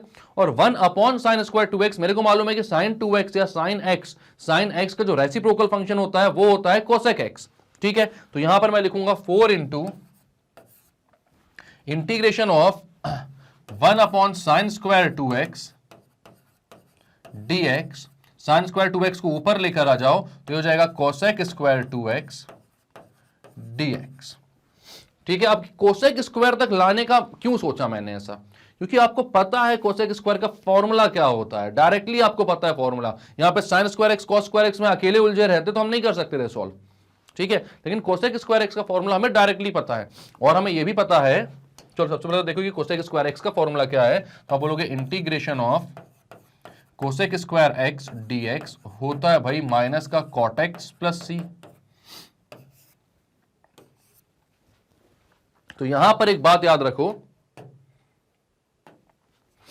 cosec² x का था तो माइनस cot x था और यहां पर cosec² 2x है, अंदर एक लीनियर फंक्शन है, इसका कोफिशिएंट क्या है, x का कोफिशिएंट क्या है यहां पर 2 है।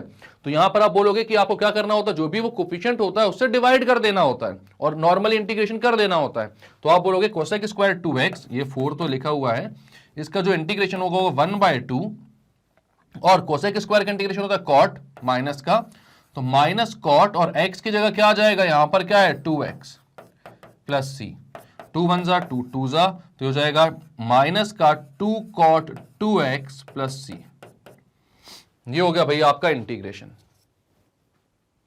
क्लियर है। तो क्या किया यहां पर आपने भाई, आपने बोला 1/sin² x cos² x dx, इसका आपको करना था इंटीग्रेशन, मल्टीप्लाई और डिवाइड किया आपने किससे भाई, 4 से, तो ये हो गया 4/4 sin² x cos² x। ऐसा क्यों किया, ताकि आप यहां से जब स्क्वायर को बाहर निकालो तो 4 किसका स्क्वायर होता है 2 का, तो अंदर 2 बच जाए और 2 sin x cos x होता है sin 2x, ठीक है। तो यहां पर sin 2x का स्क्वायर हो जाएगा जिसको मैं sin² 2x बोल सकता हूं। 1/sin थीटा cosec थीटा के इक्वल होता है, तो ये cosec² 2x के इक्वल हो गया और cosec² x का फॉर्मूला डायरेक्टली आपको पता है, वो कितना होता है भाई माइनस का cot x प्लस c।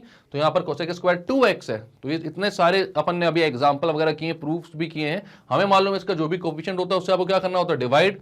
तो cosec² 2x को 2 से डिवाइड कर दो तो ये हो जाएगा हाफ माइनस का cot 2x, क्योंकि cosec² x का cot x होता है तो cosec² 2x का cot 2x, तो 2 से 4 कैंसिल, फाइनल आंसर आ गया -2 cot 2x प्लस c।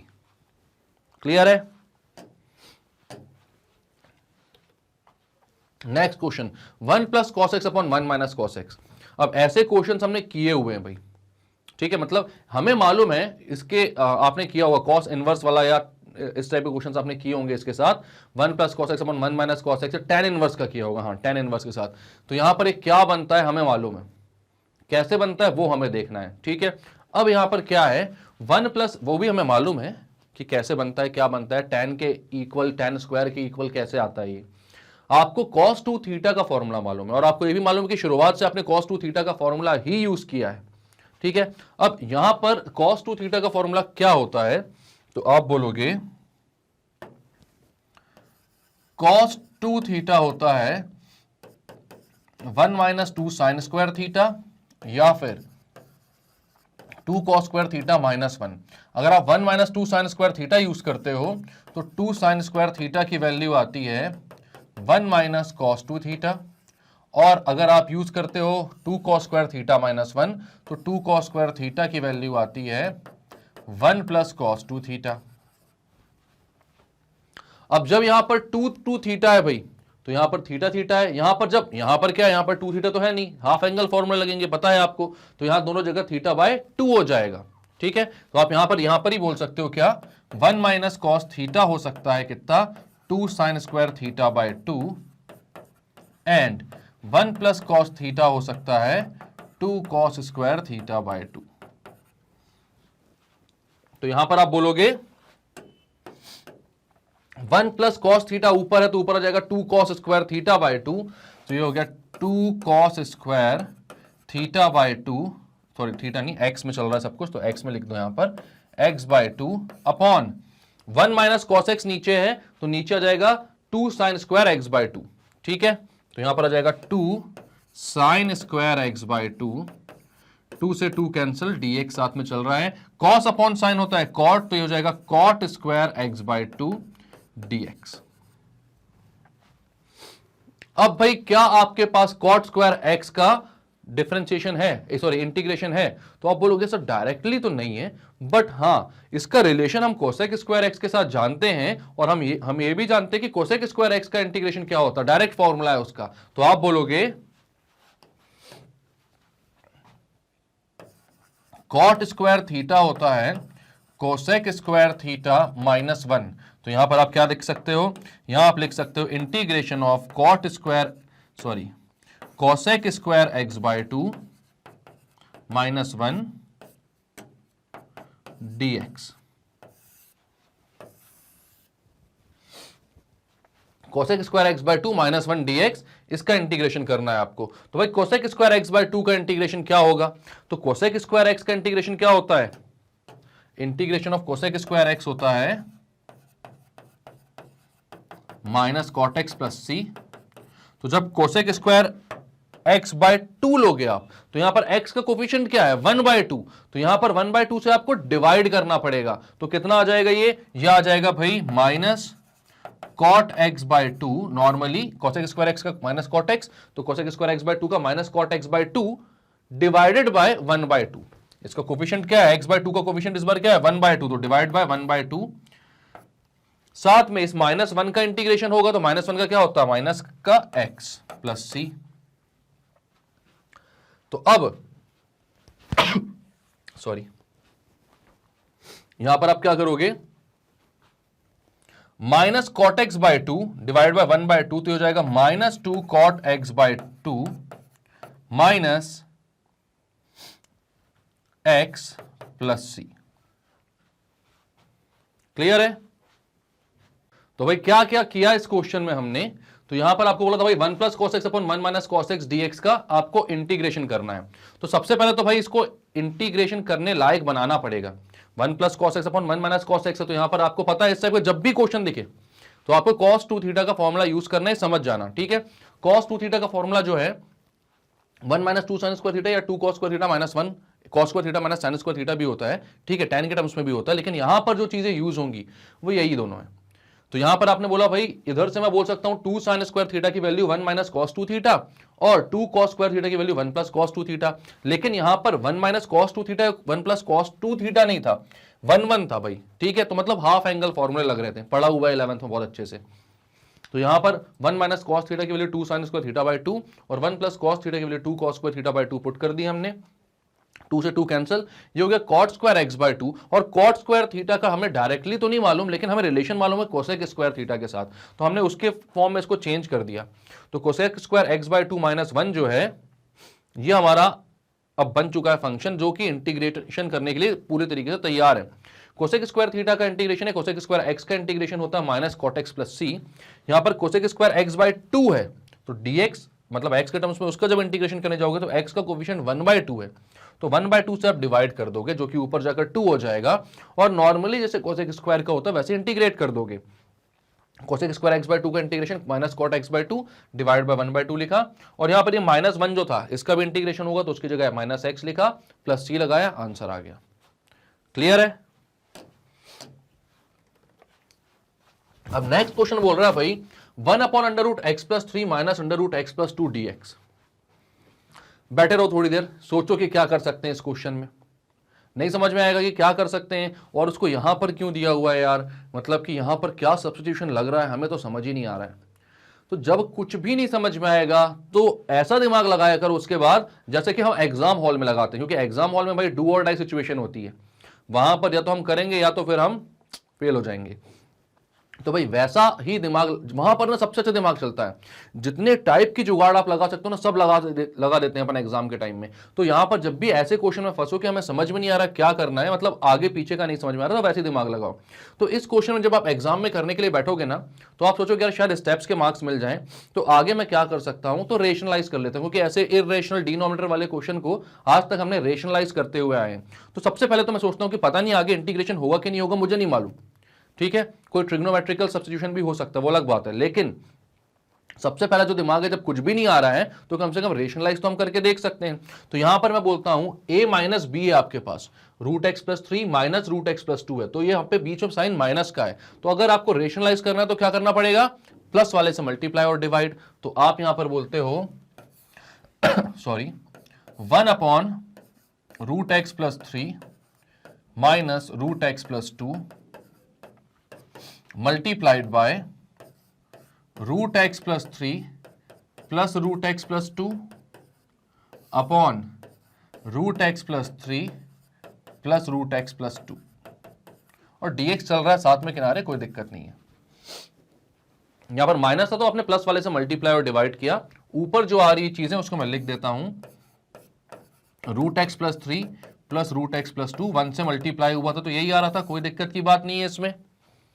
नीचे क्या आ रहा है भाई, तो a minus b into a plus b की आइडेंटिटी लग रही है, a square minus B square हो जाएगा, तो ए स्क्वायर मतलब रूट एक्स प्लस 3 का स्क्वायर तो x plus 3 minus root x plus 2 का स्क्वायर तो एक्स प्लस 2 हो गया dx। ये हो जाएगा root x plus 3 plus root x plus 2, और नीचे कितना हो रहा है भाई x प्लस 3 तो as it is, minus x अंदर जाएगा तो माइनस एक्स माइनस 2 dx। ये कितना हो जाएगा root x plus 3 plus root x plus 2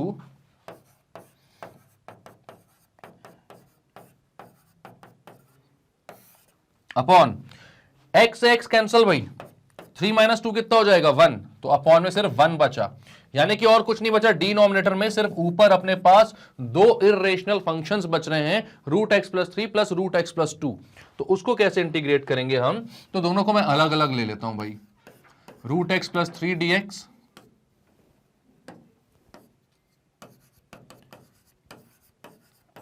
plus integration of root x plus 2 dx। यार अब root x plus 3 root x plus 2 का इंटीग्रेशन कैसे कर पाएंगे, ये भी एक सोचने वाली बात है। तो भाई इतना ज्यादा भी नहीं सोचना है, इंटीग्रेशन है यहां पर, बहुत इजीली आप इसका कर सकते हो, एल्जेब्रिक फंक्शन है ये अपना। यहां पर आप बोलोगे x plus 3 to the power 1 by 2 dx plus x plus 2 की पावर 1 बाय 2 dx। अगर आपके पास इंटीग्रेशन ऑफ x की पावर n होता तो आप बोलते हैं x की power n plus 1 upon n plus 1 plus c। अब n कुछ भी होता है यहां पर, आप क्या बोलते हैं x की पावर क्या हो रहा है n प्लस 1, जो भी पावर उसमें ऐड करना है 1, और नीचे भी n प्लस 1 प्लस c हो रहा है। सबसे पहली बात तो यहां पर भाई जो x है वो अकेला नहीं है, x प्लस 3 की पावर 1 बाय 2 हो रहा है, लेकिन इससे क्या फर्क पड़ता है हमें, अभी तक हमने देखा हुआ है अगर लीनियर फंक्शन है तो वो नॉर्मली जैसे इंटीग्रेट होता है वैसे इंटीग्रेशन हो जाता है, और डिवाइड बस हो जाता है वो x के कोफिशिएंट के साथ। तो दूसरी बात यहां पर ये है कि x का कोफिशिएंट भी 1 ही है, तो भाई जो एक डिवाइड करने वाली दिक्कत थी वो भी खत्म होती है यहां पर, क्योंकि 1 से डिवाइड करोगे आप तो कोई फर्क नहीं पड़ेगा, वही चीज आ जाएगी। ठीक है, तो आप यहां पर क्या बोलते हो, इसको डायरेक्टली इंटीग्रेट करते हो और इंटीग्रेशन के बाद आ जाता है x + 3 to the power 1/2 + 1 upon 1/2 + 1 plus x + 2 की पावर 1/2 + 1 अपॉन 1/2 + 1 और प्लस c। यहां पर डायरेक्टली हो गया x की power n + 1 upon n + 1, divide भी कुछ नहीं करना पड़ा क्योंकि x का कोफिशिएंट ही 1 है। ठीक है, तो ये कितना आ जाएगा, 1/2 + 1 होता है 3/2, तो ऊपर आ जाएगा 2/3, तो यह आ जाएगा 2/3 x + 3 की पावर 3/2 प्लस 2/3 x + 2 की पावर 3/2 प्लस c। 2/3 को कॉमन ले लो, अंदर बचेगा x + 3 की पावर 3/2 प्लस x + 2 की पावर 3/2 प्लस c। तो ये होगा भाई आपका फाइनल आंसर। क्लियर है बात? क्या क्या किया इस क्वेश्चन में आपने भाई? तो सबसे पहले आपको ये चीज दी हुई थी, समझ ही नहीं आ रहा था कि क्या करें। सोचो, आपको जब समझ ही नहीं आ रहा था उसके बाद आपने स्टार्ट किया रेशनलाइज करना, उसके बाद पूरा क्वेश्चन समझ में आ गया। वही बात है ना, एक स्टेप तो लो कम से कम मैथ्स में, ये तो दिक्कत होती है, हम स्टेप ही नहीं ले पाते, क्वेश्चन पूरे ही छोड़ देते हैं और इस चक्कर में नंबर कट जाते हैं। तो अगर कहीं पर अटको भी तो कम से कम एक स्टेप तो लेना उसमें। ठीक है, यहां पर क्या 1/√x + 3 - x + 2, इसको रेशनलाइज किया आपने और रेशनलाइज करने के बाद देखा कि डिनोमिनेटर पूरा का पूरा गायब हो जाता है और बचता कितना है, √x + 3 प्लस √x + 2 ऊपर बस। ठीक है, तो यहां पर आपने बोला कि इसका कैसे इंटीग्रेशन करेंगे, तो हमें x की पावर n का इंटीग्रेशन पता है, यहां पर लीनियर फंक्शन है x का, तो उसके कोफिशिएंट से डिवाइड हम करने के लिए तैयार है और इसका नॉर्मल इंटीग्रेशन करने को तैयार है। बट यहां पर और एक अच्छी बात है कि कोफिशिएंट भी 1 है, तो 1 से डिवाइड करोगे कोई दिक्कत नहीं होगी। तो यहां पर क्या हो गया भाई, x + 3 की पावर 1/2 + 1 अपॉन 1/2 + 1 प्लस x + 2 की पावर 1/2 + 1 अपॉन 1/2 + 1। जब सॉल्व किया तो 2/3 कॉमन निकल गया, x + 3 की पावर 3/2 प्लस x + 2 की पावर 3/2 प्लस c, ये आंसर आ गया। क्लियर है? क्लियर करते हैं भाई इसको भी, बढ़ते हैं आगे। ओके, तो भाई इससे क्या समझ में आता है? इससे समझ में आता है कि फिलहाल अभी के लिए इस वीडियो में इतने ही क्वेश्चंस कर रहे हैं हम। नेक्स्ट वीडियो में हम मिलेंगे जहां पर इसके आगे के और टाइप्स और क्वेश्चंस को हम डिस्कस करेंगे। कुछ भी हम अनसॉल्व नहीं छोड़ेंगे, तो टेंशन लेने की जरूरत नहीं है आपको। और आपके एग्जाम की बहुत ही अच्छी तैयारी होगी इस सीरीज से। तो इस सीरीज को शुरुआत से लेकर लास्ट तक भरोसे के साथ देखते हुए चलो भाई। ठीक है, करना क्या है इसमें शुरुआत से, तो आपको मैं बता दूं, कंसेप्ट्स आपको पढ़ानी है शिवानी मैम, जो कि एनसीईआरटी से पढ़ाएंगे आपको कंसेप्ट्स एंड उसके क्वेश्चंस भी सॉल्व करवाएंगे सारे के सारे। उसके बाद मैं यहां पर आरडी शर्मा के सारे इंपॉर्टेंट क्वेश्चंस, प्रीवियस ईयर्स के क्वेश्चंस भी जिसमें इंक्लूडेड है वो करवा रहे हैं। देन हम फिर चैप्टर वाइज प्रीवियस ईयर्स के क्वेश्चंस एंड कुछ जो मोस्ट एक्सपेक्टेड क्वेश्चंस होते हैं उनको भी सॉल्व करेंगे। तो इस सीरीज में मतलब ये वन स्टॉप सॉल्यूशन है यार, सब कुछ मिलेगा आपको और आपके एग्जाम्स जो हैं वो बहुत ही अच्छे जाएंगे, ये आप लिख कर ले लो। ठीक है, तो अगर आप सारे वीडियोस देख रहे हो तो भाई कांग्रेचुलेशंस, क्योंकि आप मैथ्स में बहुत अच्छे नंबर लेकर आने वाले हो। लेकिन अगर आप नहीं देख पा रहे हो और या फिर आपसे छूट जा रहे हैं किसी कारणवश और फिर वो मिल नहीं पाते हैं, तो भाई टेंशन नहीं लेना, magnetbrains.com पर जाओ। जैसे ही जाओगे भाई वहां पर क्लास केजी से लेके 12 तक सबके ऑप्शंस खुल जाएंगे। क्लास 12 पर क्लिक करो, क्लास 12 पे जैसे क्लिक करोगे वहां पर सारे ऑप्शंस देखेंगे जितने भी कोर्सेज अवेलेबल हैं और ऑब्वियसली वो 100% फ्री हैं। तो भाई आप जाइए मैथ्स आरडी शर्मा में और यहां पर आपको पूरी की पूरी जितने भी वीडियोस हैं वो टाइटल और डिस्क्रिप्शन के साथ अवेलेबल हो जाएंगे। तो जो सा वीडियो आपका छूट गया है या फिर जो वीडियो आपको दोबारा से देखना, रिवीजन करना है या क्वेश्चंस की प्रैक्टिस करनी है, वो सब वहां पर मिल जाएंगे आपको। वहां पर ही क्लिक करो, वहीं वो वीडियो प्ले हो जाएगा, आराम से वीडियो को देखो, सारी चीजें समझो, कुछ भी चीजें स्किप करने की जरूरत नहीं है। तो भाई अगर इतनी मेहनत हम कर रहे हैं आपके लिए और अच्छी लग रही है ये सारी सीरीज आपको, ये वीडियोस आपको, तो लाइक करें इसको, सब्सक्राइब करें हमारे चैनल को, शेयर करें इसको हर उस स्टूडेंट तक जो कि केजी से लेकर क्लास 12 तक किसी भी क्लास में कोई भी सब्जेक्ट पढ़ता है। क्योंकि मैग्नेट ब्रेन्स में सब कुछ अवेलेबल है, वो भी 100% फ्री और बहुत ही अच्छी क्वालिटी के साथ, क्योंकि बहुत ही एक्सपीरियंस टीचर की टीम है। दिन रात अपना एक्सपीरियंस के साथ वो आपके लिए नए नए तरीके से वीडियोज बनाती है ताकि आप एग्जाम में सबसे अच्छा रिजल्ट हासिल कर पाएं। तो भाई इतना तो बनता ना आपके साइड से भी। मिलते हैं नेक्स्ट वीडियो में जहां पर हम और क्वेश्चंस को सॉल्व करेंगे और फिर और अच्छी प्रैक्टिस के साथ हम एग्जाम के लिए रेडी हो जाएंगे। तब तक के लिए bye bye and take care.